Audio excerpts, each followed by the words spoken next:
안녕하세요. 전통적인 가치관과 사상을 이해하는 데 도움이 되는 사자성어. 바로 시작하겠습니다. 첫 번째, 고식지계.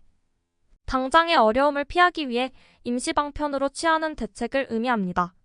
이는 근본적인 해결책이 아닌 일시적인 대책을 세울 때 쓰는 표현입니다. 두 번째, 고육지책. 어려운 상황에서 어쩔 수 없이 자신에게 고통이나 손해를 감수하며 사용하는 최후의 수단입니다. 극단적인 상황에서 선택하는 고통스러운 대책을 의미합니다. 세 번째, 고장난명. 혼자서는 일이 이루어지지 않음을 의미하며 상대가 있어야 반응이나 결과가 생긴다는 뜻입니다. 이는 대립이나 협력에서 서로의 역할이 중요하다는 것을 강조합니다. 네 번째, 고진감래. 어려움이나 고통을 겪은 뒤에는 반드시 즐거움이나 행복이 찾아온다는 의미입니다. 즉, 힘든 시간을 인내하고 견디면 결국 좋은 결과를 얻을 수 있다는 교훈을 담고 있습니다. 다섯 번째, 고침안면. 걱정이나 근심 없이 마음이 편안한 상태를 의미합니다. 즉, 모든 문제가 해결되어 안심하고 편안하게 지낼 수 있는 상황을 나타냅니다. 여섯 번째, 곡하가세. 올바른 학문이나 지식을 왜곡하여 권력자에게 아부하여 이익을 얻으려는 행동을 비판하는 말입니다.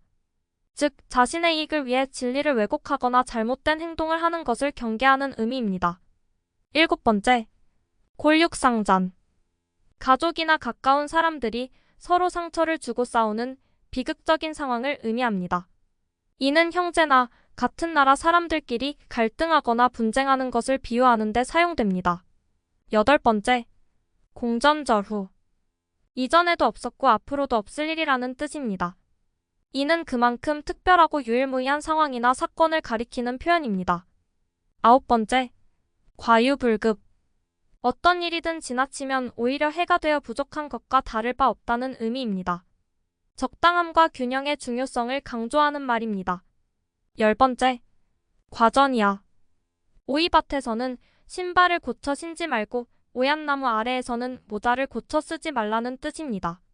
이는 남에게 의심받을 만한 행동을 하지 말라는 교훈을 담고 있습니다.